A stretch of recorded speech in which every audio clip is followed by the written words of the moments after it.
all of the Creams are actually anchoring the A bomb site, even right now when they only have 2 players.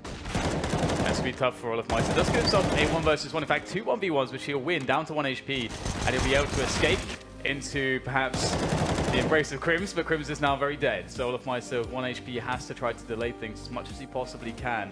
He doesn't really have any grenades to do that with, so it's a very difficult position. He knows he's going to likely die here, but that's a fantastic frag to make. He's done much more than his team can possibly have. With the pistol round, actually, Dignitas has a good chance of making this really close.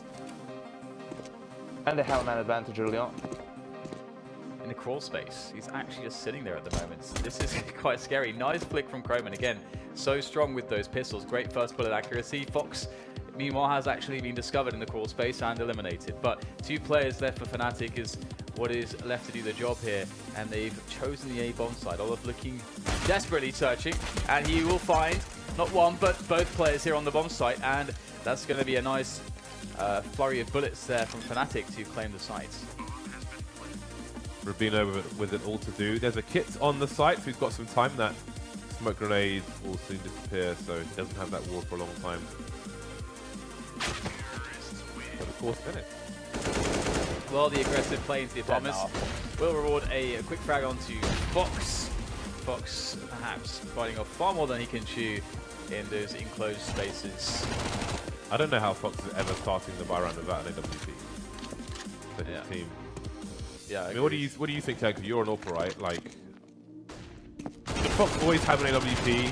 I mean, maybe they've taken more gambles because of the scoreline, but surely, like, you need Fox to be.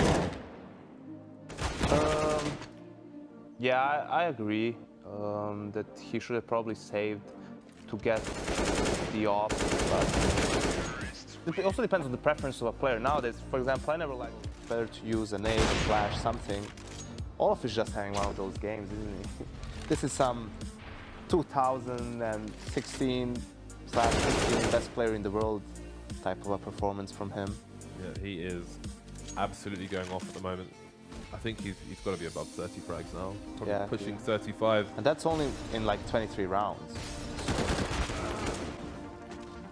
Yeah, so this has been moving in are the T's. Crims around the box. Doesn't see the players move through the smoke, but he's got his teammates to run distraction as well. Flusher opens the opening frag. He'll be taken down in the meantime, but it's looking pretty contained by the Fnatic team. Lining up for Flusher, and maybe he will get the 5th and the ace. No, he'll be denied. Jacob. Take that away. Going for the full spray. So this is a problem for Dignitas now that, I mean... Oh dear. That doesn't help, but this is where the game pretty much is over for them, because if you don't start winning rounds early or with the couple of ideas that you have, they really don't have, like, you know, executes to fall back on, some very elaborate plays. See how it's all dependent on, let's try and get an individual kill that try to push out early. See if it catches anybody off guard. Speaking of which, really going towards CT. They've got lots of time on the clock which to do so. The smoke trick doesn't work out, and now Olafmeister is headed towards A. So JW opening things up towards Catwalk. Could start to try to investigate here, but gets caught moving across, and now Fnatic only have to take down another kit. Olafmeister has not given him the right angle, and now he's made the sound. He's got to go for the no-scope. That's a nice one, but the instant trade from Dennis will finally put